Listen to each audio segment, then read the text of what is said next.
Welcome, Dr. Eddie. We're on a new day and time, but this will be the new time and day is Thursdays from 11 to 12 Pacific time, the first Thursday of the month, going forward, unless something changes on the schedule, and we'll note that. But Dr. Eddie has some information to share, and then we're going to be doing cleanup on questions. Yeah. So let's not waste time.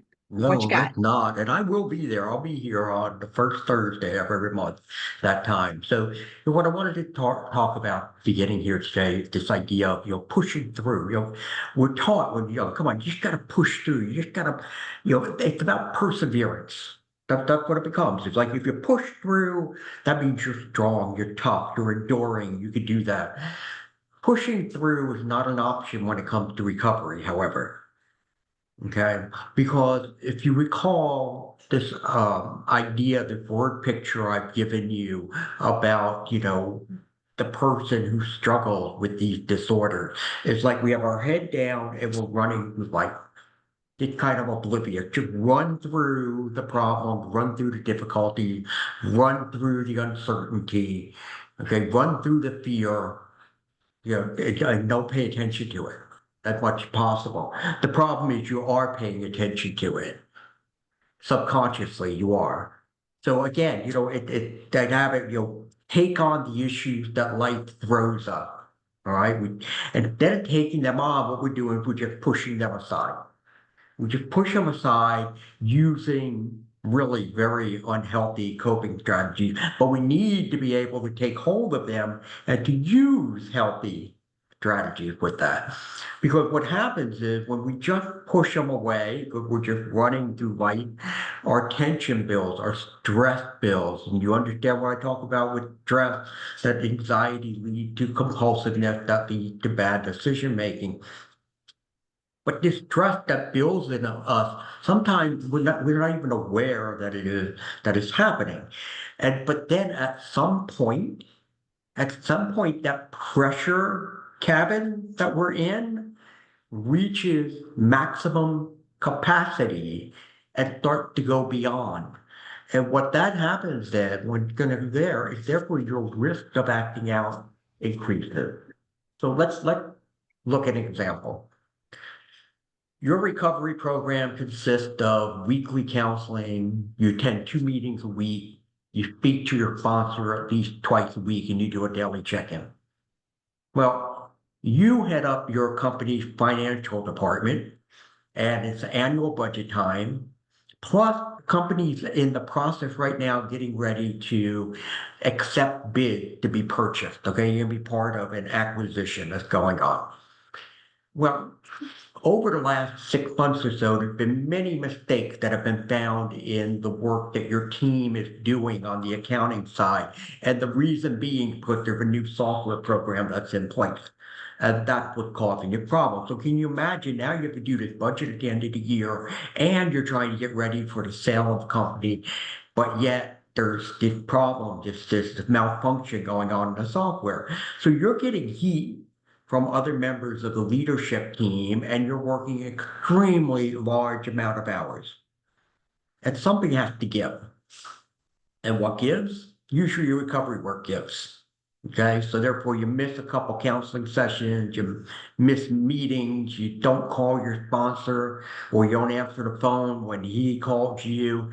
So therefore your pressure continues to build, especially if more mistakes are found in your work along the way. But you're gonna push through, you're just gonna get through this, you're just gonna keep going. And what's the result? Well, you know what? Your wife heads out of town for a weekend to visit her sister, and you find time to look at porn and masturbate. That's what happens. Okay. And it happens far too often for those who are in recovery. I see it quite a bit. It's those guys. Well, I don't see it quite a bit now because I really push my men to be very aware of this. But I've had seen it, and every once in a while, somebody, especially those who haven't acted out in years, but it just builds, especially if I have not been working with them, they've been off on their own, and they neglect. This is self-care I'm talking about. Self-care, people think about, oh, my diet, my sleep. No, this is self-care. Understanding, okay, how are you doing mentally, emotionally, physically, spiritually?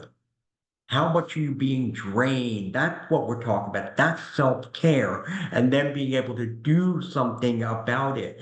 And we don't. Why? Because again, we fall into that same pattern that, you know what, we don't want to sit with that discomfort. Don't want to sit with it. You know what? It's not going to serve me any good, and I have other things I have to do. So therefore, just push through. Pushing through is not an option. What we need to do once again is understand, and I know people, you know, they laugh at me now when I ever say that, slow everything down. It's the number one rule in recovery because it's the most important thing to do. Slow everything down. I know we're overwhelmed. I know there's way too much going on. I know, I understand it, but just to allow yourself to continue to get caught up in it is not the solution. We have to find solutions. Because if we don't find solutions, what we're going to find is a mess. So therefore, slow everything down.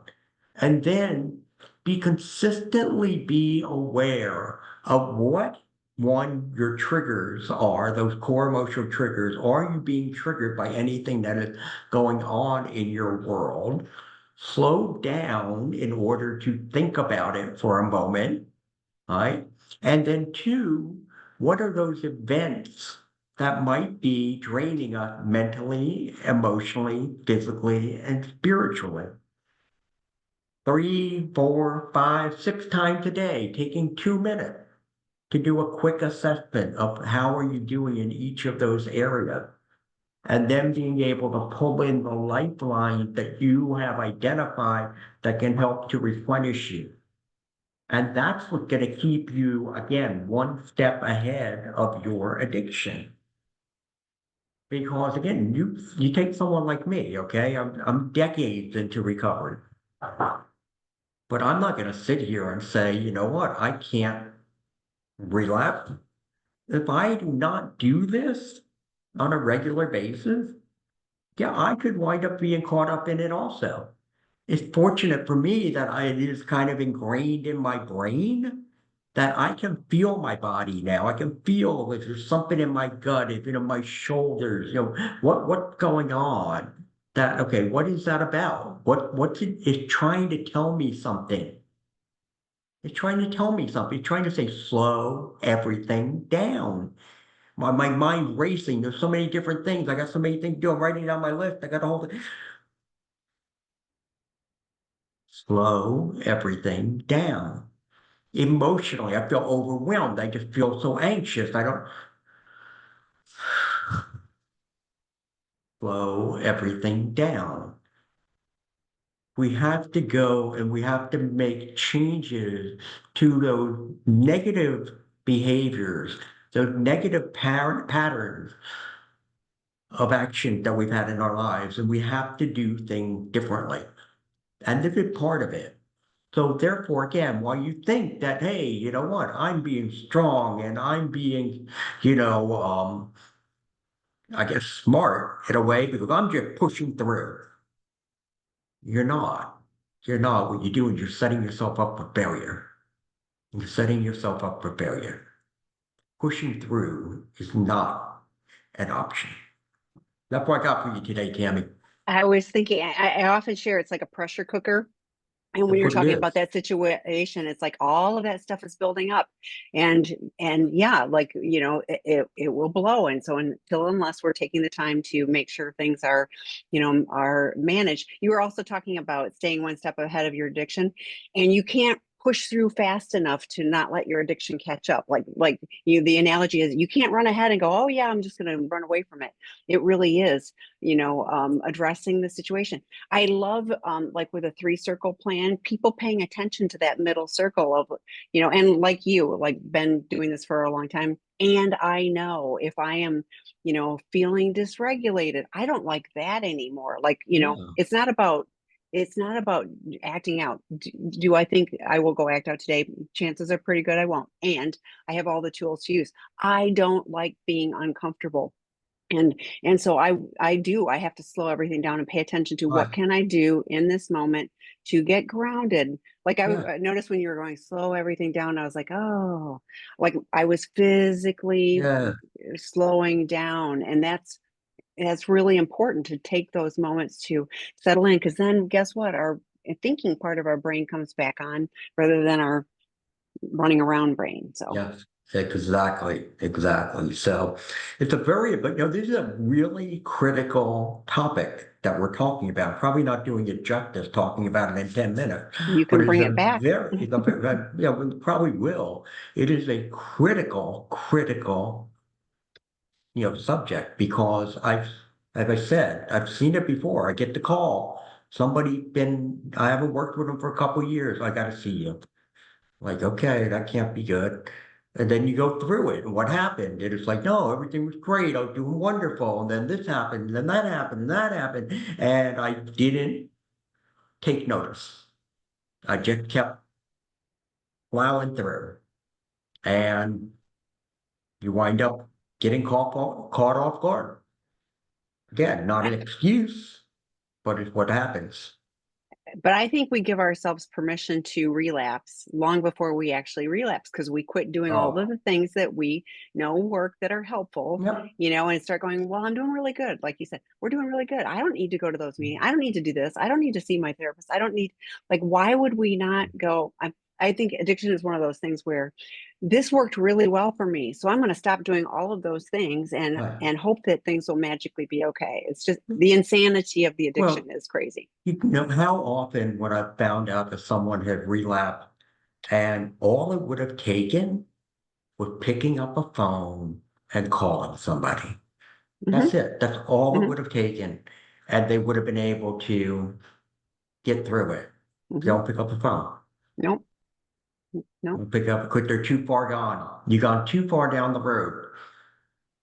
You got to stop yourself before you get too far down the road. And that's why, again, even if I have one client who, he's having major surgery, and I was, hey, so how are you doing with this? You okay? Oh no, I'm good. I'm like, you're sure you're good? No, I am. Blah, blah, blah. Relapse. Hmm. It's like you gotta be honest with yourself. If you're not Hmm. feeling good, you're not getting any point for being brave. You're not being getting any point for trying to be the hero. Okay, it's not happening. So again, be real. That's where you get points. You get points for being authentic. At first, it starts with you, and my clients hear me say it all the time. Be true to yourself. True to yourself. And that's an issue also in the fact that many times we don't know the self. We don't know the real self. So no, we're not true to ourselves. Because again, we have this facade that we're putting out there. And not only are we putting out there, we're keeping it ourselves. We sometimes start to actually believe it. And that's why, Oh, again, you come and you do the work and you have to strip everything down, strip it all down and rebuild it back up. No. I was thinking be true to yourself and truthful with yourself, because Yeah. denial is we lie to ourselves. Oh yeah, I'm good. Like everything's fine. Like we are so good at, those false facades and false messages, and it ultimately Yeah. obviously is a huge problem. So, I had a client who relapsed and he reached out to me. He said, "Hey, I relapsed," and he goes, I just got to. I go, I'm looking for something. I'm going to look for something different. I got to look for something else. I go, no, you don't. I go, you have everything you need. The problem is you're not implementing it. You're not implementing it mhm, because you're the guy mhm, who have just got his head down running. mhm. And then the woman who leads his group said to him at one point, goes, what the first thing you should really be focusing on is be honest. Be honest with yourself and be honest with everybody else. And that goes just to what you were saying just a moment ago. Mhm. And Mhm. now he's at a good place. He's been in a good place for a long time. I think it was a major learning experience for him. Yeah. And that's all we can hope for if there's a relapse, is that it's a major learning experience. It's sad, but hopefully that's the aha moment to go, oh wait, I need to do things differently. So, okay, we're going to start with this first question, then we're going to go to Questions. two. So, Right. couple here, 3 months post discovery, both in individual therapy. Our couples therapist has suggested we do an exercise in which we allow ourselves to dream of future plans as a couple, romantic relationship stuff, even while we are recovering. Thoughts on that? Guidance on how to go about it? I do have thoughts about it. Okay. Like 3 month post discovery, very early. Now, I know there's been a trend, Tammy, in our field that, before it was always like, okay, betrayer in his lane, those betrayed in their lane, do your work, do your work. When you both feel like you're healthy enough, like bring you back together and we do repair. And there's a trend in the last year or so to be, you know what, we need to start doing that process earlier. We need to start bringing them together sooner. I am not going to sit here and argue with the concept that, okay, if I keep you in your individual lane too long, it gets very comfortable and then it becomes more difficult to come back. But I also think there's a big danger in bringing people back together too soon, especially the betrayed partner. Because when we're starting to do the repair work, when we're starting to do the couple work, what that is, that's moving somebody towards you. And after 3 months post discovery, I mean, it's very unlikely that you really want him moving back toward you at this point because you're still fearful and you're still concerned and you don't know if it's going to happen again. So uh, again, we're going to have to watch this thing play out in the field. I've seen where, people have come back together way too soon and it just makes it even worse than it ever was before. I've also seen people stay on those parallel tracks too long, and therefore you can't. It's up to, and I'm talking to the person who wrote this right now, it's up to you. You're the one who calls the shot here. Are you ready to start to engage? People say reconnect. You know what? You may have never been fully, you were probably, you were never fully connected. You're connected, but you're never fully connected. Are you ready to fully connect? And if the answer is no, I'm not, then you know what? I'm not doing this right now. Because it's going to be very difficult for you to sit here and how do I dream about the future when it's only been several months ago that I found out he's been doing X, Y, and Z. So again, it's a it's a line that we have to be very cautious about. As I said, I could see both sides of it. I mean, I was in the camp before that was like, nope, you stay in your lane, you stay in your lane, and we're gonna bring you back together when she says I'm ready. Well, sometimes we saw that she wasn't saying I'm ready. Are you ready? You ready? Are you ready? And like, nope, nope, nope. Okay, now we got something different because he's over here and he's changed. He's doing really good. He's like, I'm ready. He goes, she wants me to show her I love her in a way I've never loved her before, and I have the ability to do that right now, and she won't give me the chance.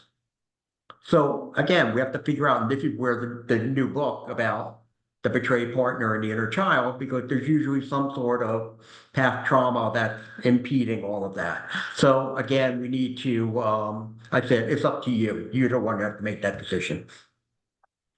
And this is interesting that this came up. So Dr. Rob on the webinar on Monday that was posted on our site, talked about couples. Actually, there was it was like, should I have sex with him? And he went through, and he's going to do a podcast on it because it was really good. And then yesterday, the webinar that we did, Scott read our statement. I didn't even know we had an official statement on this, and it aligns with what you're saying. We see too often that the focus, the addict partner is not ready to be truthful with themselves, let alone in the relationship. So everybody gets to choose their own journey. Of course, we hear the train wrecks, I mean, people are reaching back out going, oh my gosh, and so if you're working with qualified trained therapists, not generalist therapists, but people that actually do this work, that's this is very different work than just, oh, I'm depressed. And I'm not minimizing depression, but like this is, I always say that you want it's like cancer. You want the cancer specialist. You want the best opportunity for healing. You don't want your nice general practitioner who can give you a flu shot. You Mhm. want the right help. But yeah, 3 months post discovery, I'd be like, if you've been going to 90 12-step meetings in 90 days and you're really doing the work, then maybe, you've got a plan for formal therapeutic disclosure, all of those Mhm. things. Then, from our experience, and it's vast, then Right. couples therapy, could be a good point. So, Right. okay, Now I have to interrupt our questioning sure. for a moment because there's something I Uh-huh. forgot to talk about. You remember Okay. last month, it was, actually just a few weeks ago, we did our show and it was pretty, I guess, Yes. controversial. We talked about the idea of those who've been betrayed, you have a part also in how does this thing move forward? Where are we going? And Tammy and I, really put it out there. And I heard so many positive feedback, so much positive feedback. In fact, I heard from one woman who said, "My gosh, you opened my eyes, and I've come to realize that you know what, I need to move forward for myself." And I wanted to cry as I read Yeah. that. That was great. I heard we have one negative, right, Tammy? We have one negative, Yes. and which is fine. We're willing to Yes. listen to all of Absolutely. this. Fine. Um, and what they did was they asked me to, they thought I was too strong, especially when I was saying, yes, I blame the partner. And and I thought about it. And again, if you didn't watch last month, you really have to go back and watch it so you can understand the content of all this. And as I thought about it, I was like, you know what? Perhaps maybe I was too strong. Maybe I was. Maybe if not so much I blame. And I go back to what you were saying, what John Taylor was saying about responsible. And I'm not going to sit here and say I hold you responsible. What I'm going to say is you should hold yourself responsible for eventually moving forward with your life, whether with him or without him, but not staying stuck. Not staying here. That this isn't the life you were supposed to be leading. You owe it to yourself. If you have children, you owe it to them to be able to move beyond. Because when we talked last time, my gosh, all the stories started coming back into my head of the women who are going through their betrayal trauma and we're getting down the road. And who wound up suffering? Their children suffered. The mom who was doing homeschooling, who all of a sudden just stopped doing the homeschooling, kids are on their own doing that. Okay. The mom who used to be involved in all these different activities, she's not involved with the activities, the kids are on their own. The mom who, again, because her amygdala has her brain on fire and she can't regulate herself, is doing and saying things that she would never say or do, and the kids are watching this. And again, I'm not sitting here, I am not blaming the partner for what happened. But I think you need to be able to step back, because all of you step back and you say, oh my gosh, I can't believe I did that. Can't believe I said that. Okay, I get it. Good. What are you going to do to make sure it doesn't happen again? And of course, we're going to jump into, oh, I can't help myself. I have betrayal trauma. There's a lot of people who have betrayal trauma. There's a lot of people with trauma. And what they do is they take the real steps to address it, to be able to not get over this, but just diminish the reaction, reduce it somewhat, the reaction just somewhat, so that your kids aren't sitting there looking in terror, wondering what's happening to mommy.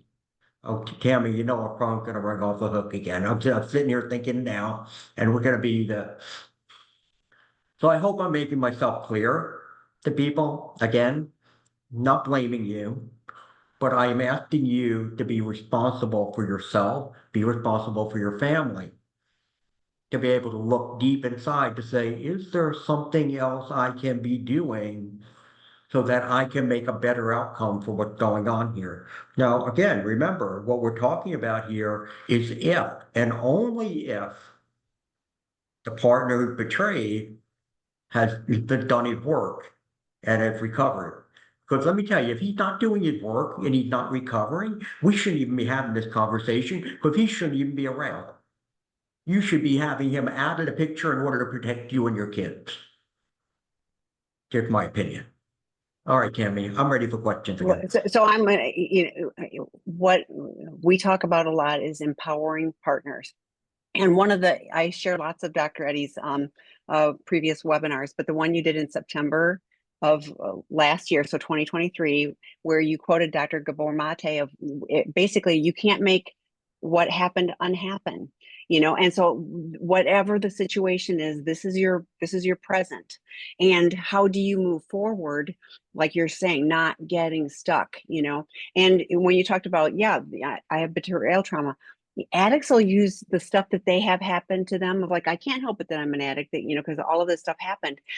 All of that stuff happened and you are an addict. And how do you choose to move forward? So, people, I have a little quote on my computer, and sometimes people stay stuck because they're comfortable there, and again, not blaming people, but at some point we're used to this is, and, Yeah. and it's scary to think and even have hope that can it be different.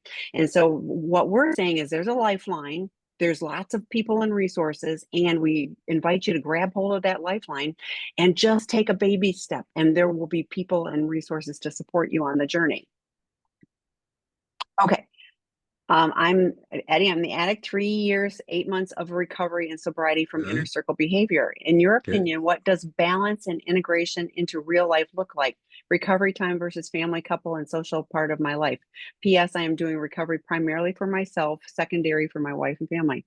Right, which is the way it should be.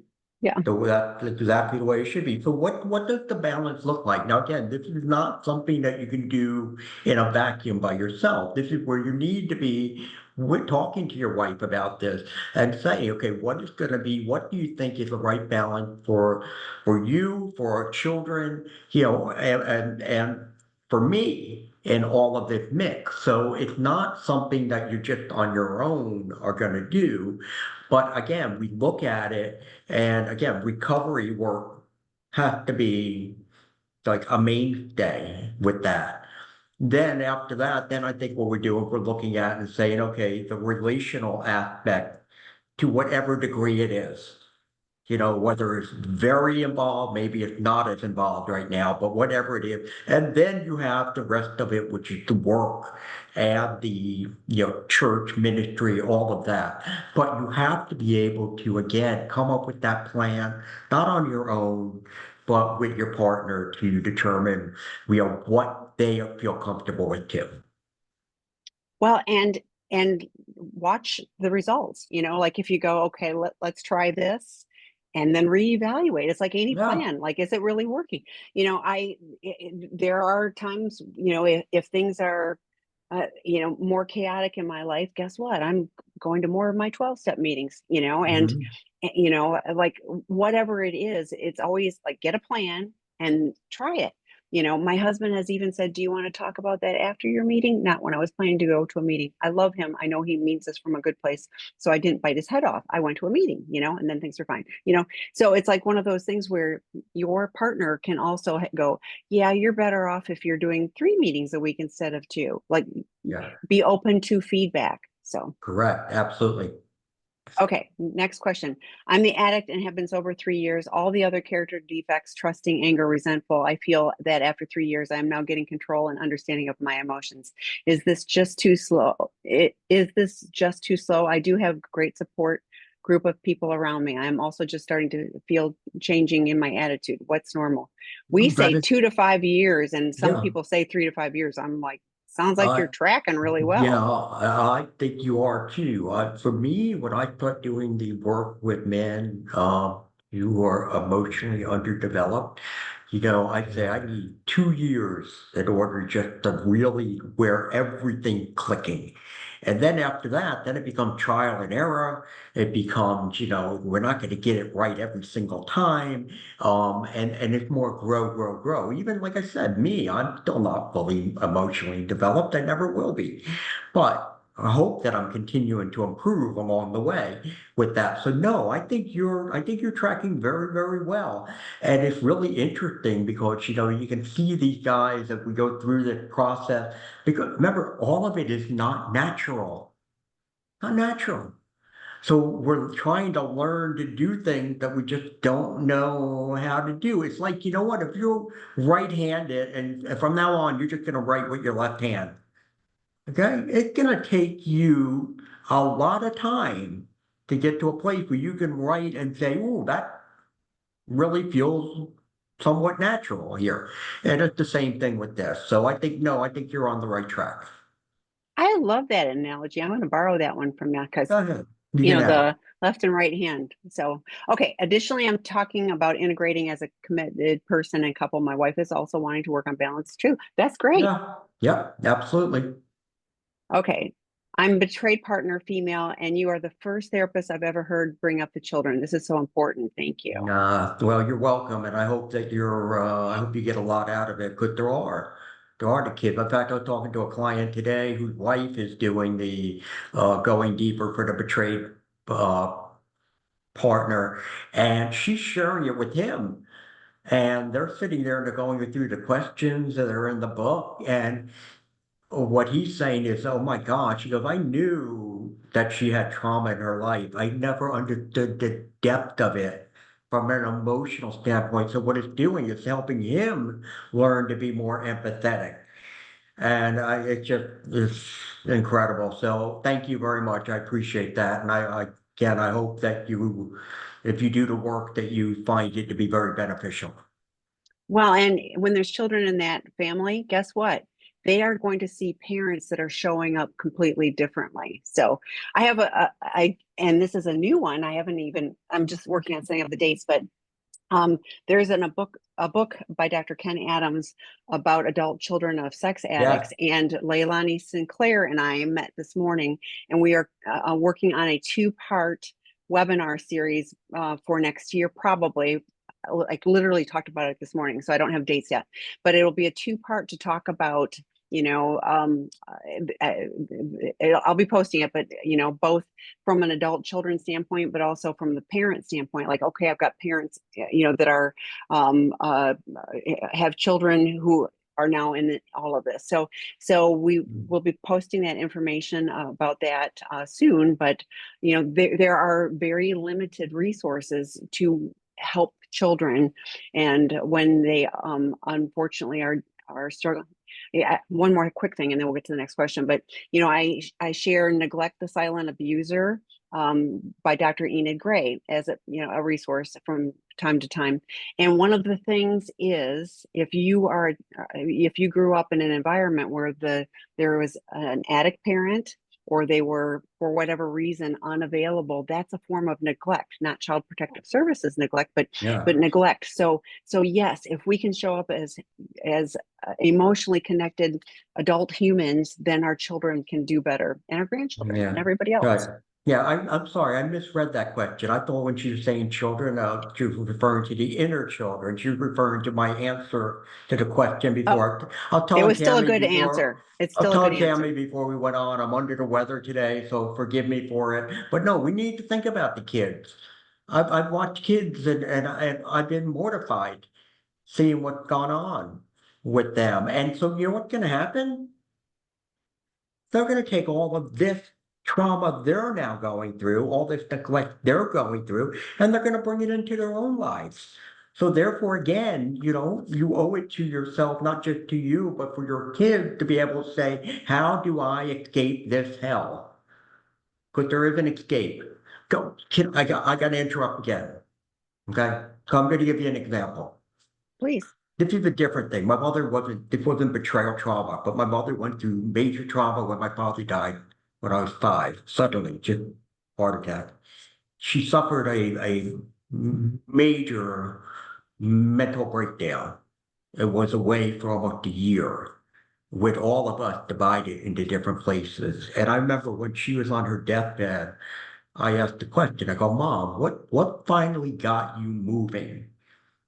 And I'll never forget it. And she said to me, she goes, I got up and she goes, I went and I sat in front of the mirror.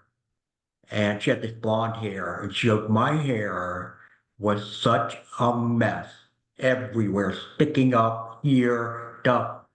And she goes, I just looked at myself, and she goes, I barely had any energy just to pick up the brush, right? To see, had no energy.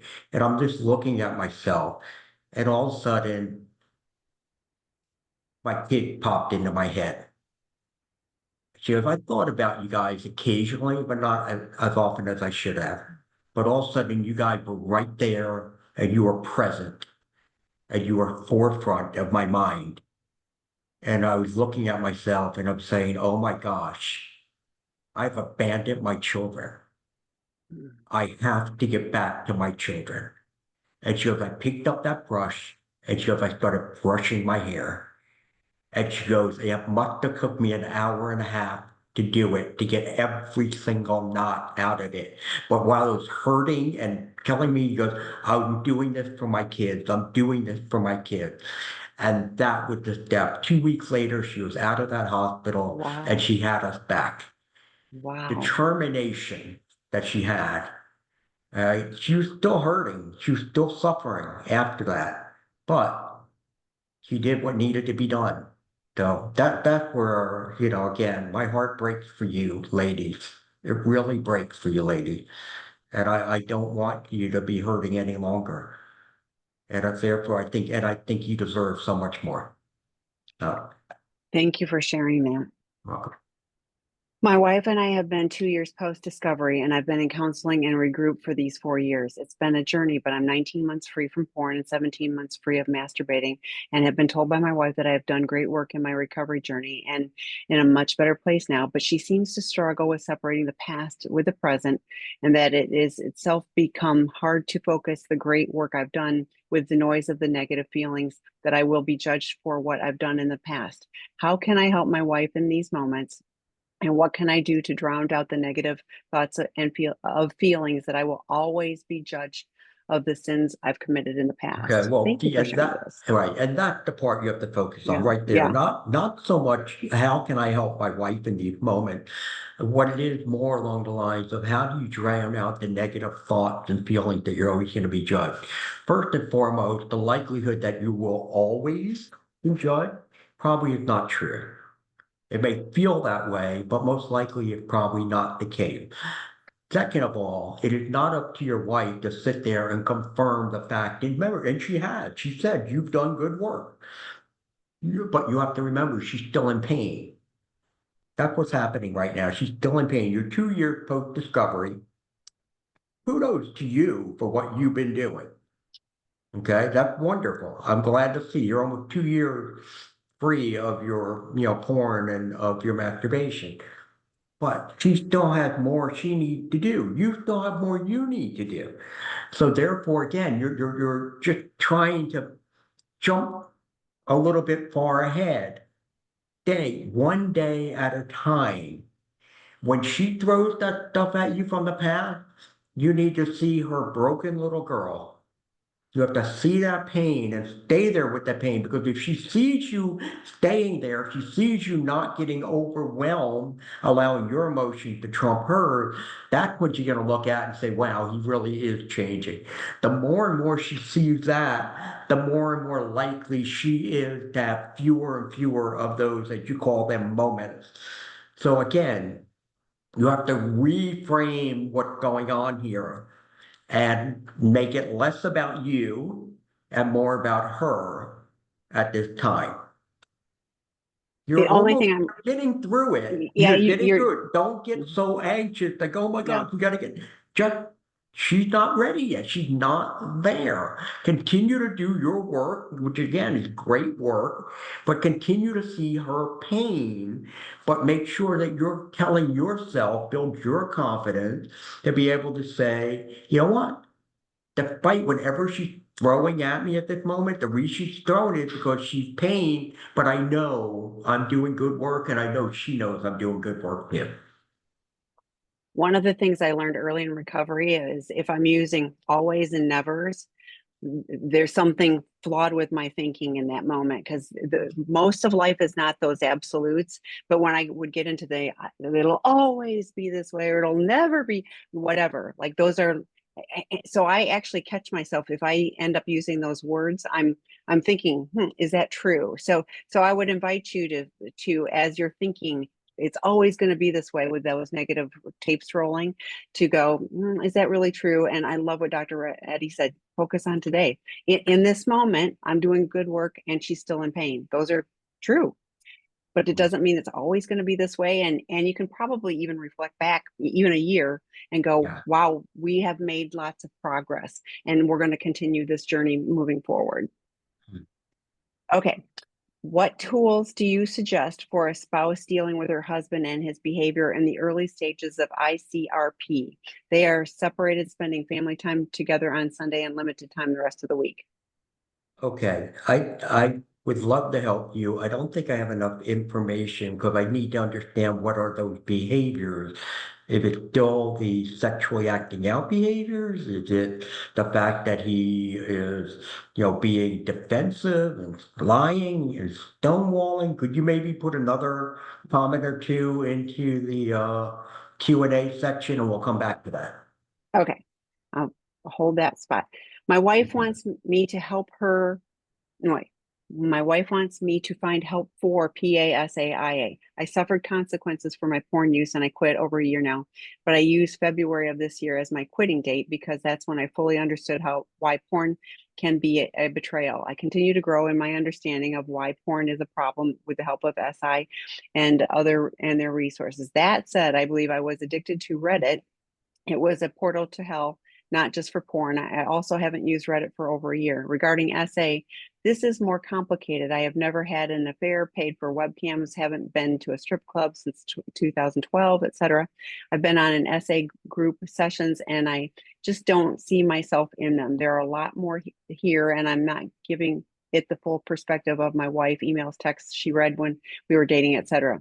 I take the PA and SA online questions and I'm very low on the spectrum. All that said, I want to dig deeper and learn more, but I believe I need my wife to share her feelings and experience with a professional to mm, whatever. So You just ended.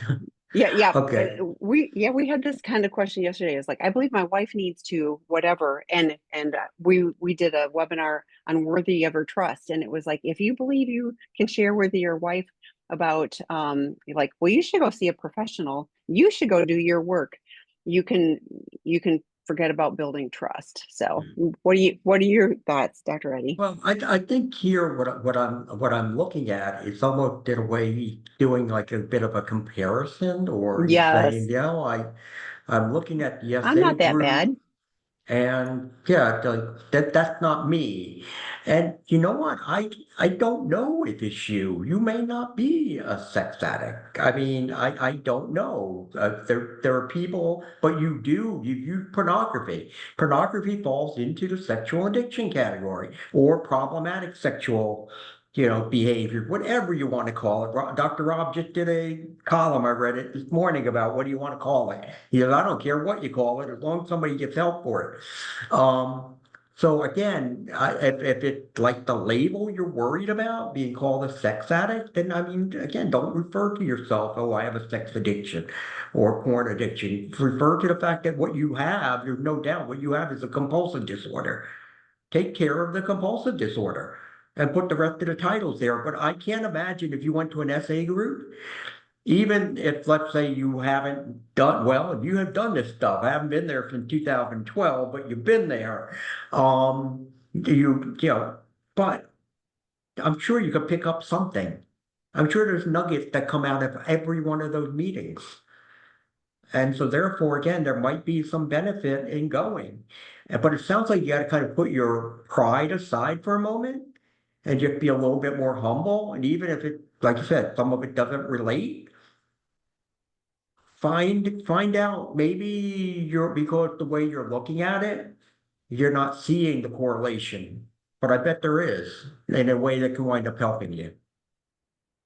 So in 12 step, when people come and go, well, I'm not as bad as that. I didn't, like in AA, I didn't drink whiskey. I only drink beer. I'm not as, we don't talk about the actual behaviors. It's what has, like, there's been betrayal. Your wife is struggling. She, like at some point, Life Anonymous is another book, and we've done a series on that. But the 12 steps are just amazing life skills that we that struggle with compulsive behaviors didn't. We didn't get the owner's manual when we were born. I did put in the chat PAA, PA, SPAA, or SCA may all be good options. PA and PAA are porn addicts anonymous, etc. They're strictly for online. We have a Mm, porn addicts 101 work group that if all of the acting out has been online, all of the acting out has been mm, online, then that's a better fit than sex addiction 101. But yeah, yeah, like getting caught up in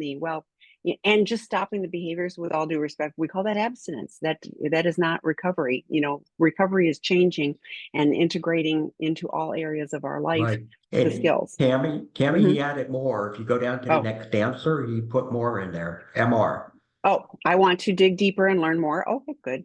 Mm, But I believe I need my wife to share her feelings and experiences with a professional to parse. That's the word he was going through fact and anger hurt. We have been separated for 9 months, and she has been resistant to couples work, which has been the right decision in my opinion. Has only recently found a therapist that she likes. I think she's done 6 to 8 sessions. I don't want to hurt by suggesting I'm not addicted to porn. I am a sex addict in a non-professional opinion, but I really need help from her. I talk to the therapist one time a week since February. I'm in a men's weekly group that is focused on narcissism, building empathy. It has been amazing, which I believe helps intimacy issues. Any suggestions on how to proceed? yeah, yeah. So again, that's where I would continue to proceed. Focus on that group. That's wonderful. You're doing it. Continue with your therapist for doing that. However, again, you had some sort of an issue with pornography at one point.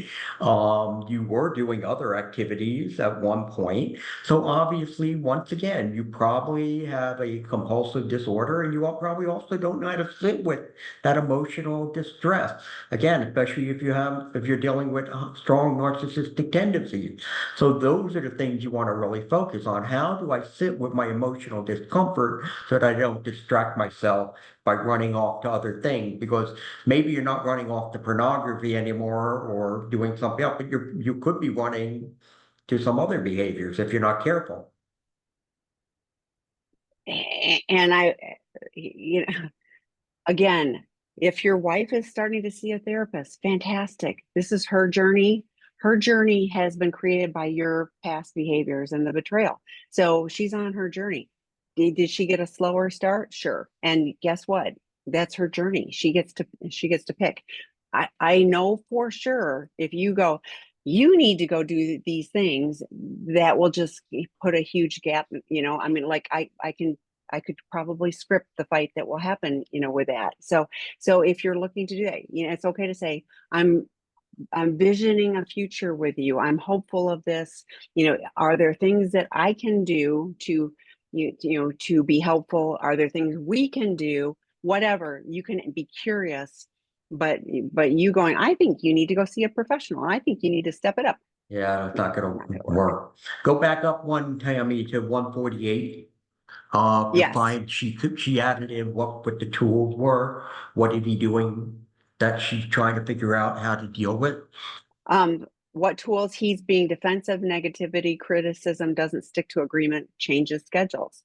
Yeah, I mean, what would you suggest? I mean, you work with women all the time, right? They're in the early stages of the recovery process. They're separated. They're together on Sunday, but they spend limited time together during the rest of the week. What would you suggest that she does for him being, again, defensive, negative, criticism, and that especially this idea doesn't stick to an agreement? That is huge. That's a big problem.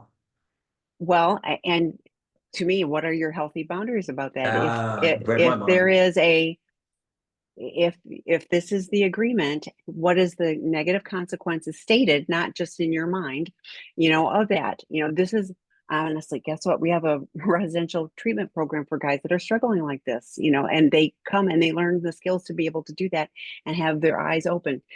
Sometimes, guys are still in active addiction, but sometimes guys are not. They've stopped the problematic behavior, but they still haven't learned how to do anything, on any kind of recovery path.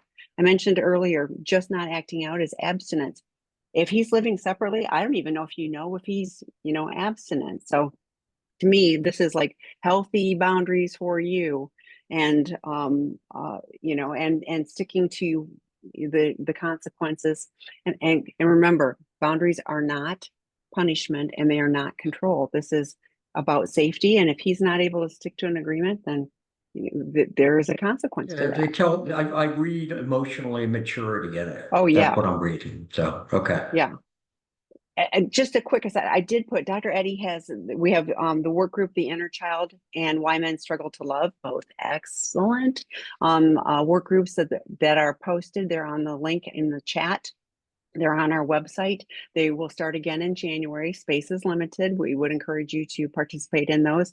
And somebody did comment, I've done The Inner Child with you. I can say that this has helped, and my brother as well. So thank you. We have laughed and cried together on our journey, Mhm. Eddie. Uh, Thank you for you're sharing that. welcome. You're welcome. Okay, I have not used porn or masturbated for 2 months. Last week, my wife and I were at a wedding, and a girl that I used to work with came up and hugged me in front of my wife, and she got really upset. I need to learn how to handle this type of situation better. Okay, yes, you do. You do. You need those kind of rules. There are certain times when, I mean, if a woman kind of runs up to you and hugs you like that, there's not a whole lot you can do. Well, yes, there is. One, you don't wrap your arms around her. All right, you put your arms down. Let her get the sense that, oh, I'm not even being not receptive to this. Okay.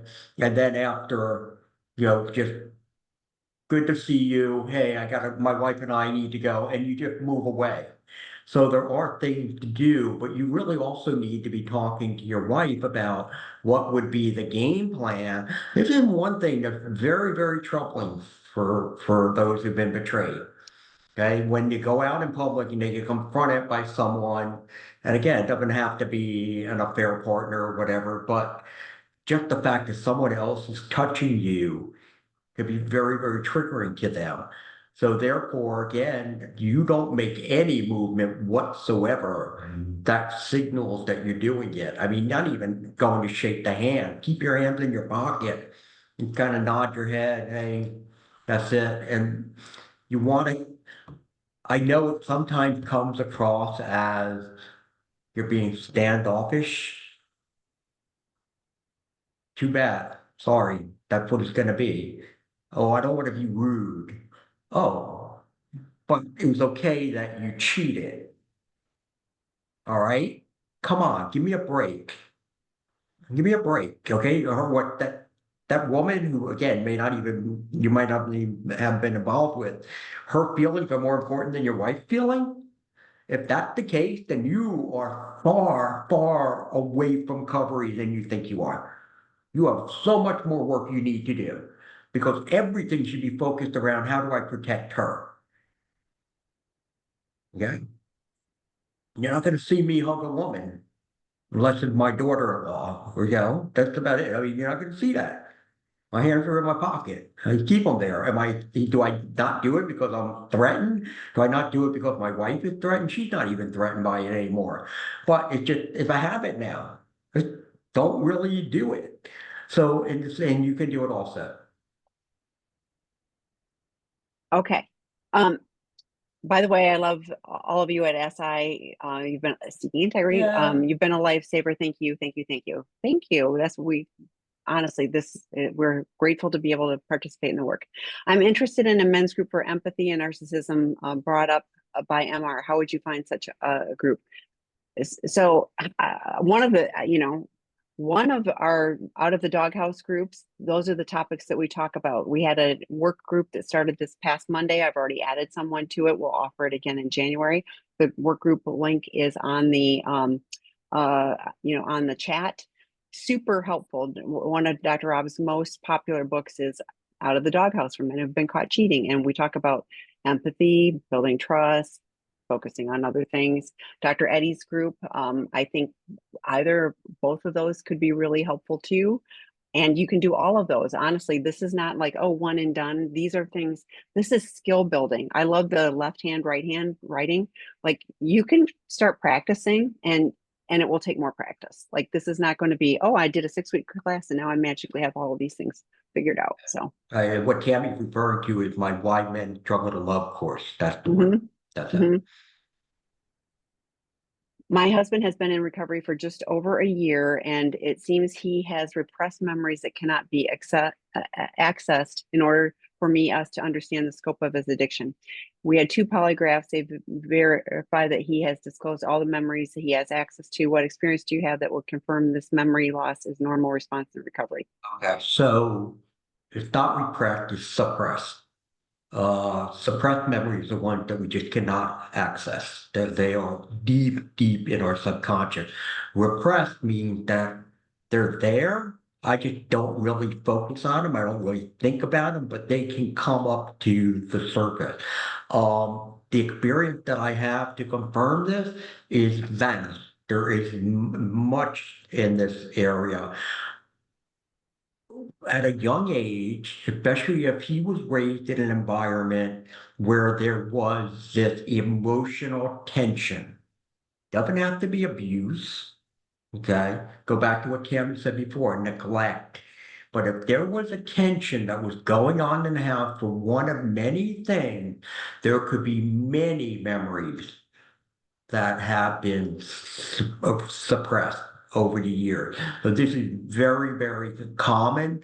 The fact that what you got is 2 polygraphs that say everything he knows that he has access to, obviously he has shared it to you, which says to me he wants to try to be as honest with you as possible.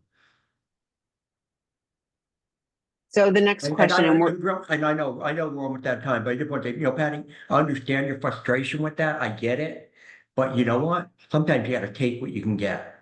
So go So ahead. then last one, and we're going to run out of time. So, Yeah. but I want you to comment on this. Husband is doing introspective work at 2 months after discovery and sharing his thoughts. He says, we caused this problem, too immature and not doing the work together, Yeah, not well, working yeah, together. yeah, yeah. Somebody's got to talk to him and tell him we're not going to be talking about we at this point. You know what? Are there issues? Could there be other issues? Yeah, there could be. But you know what? That's when we get to repair. And that's like the normal stuff that most couples would have anyway.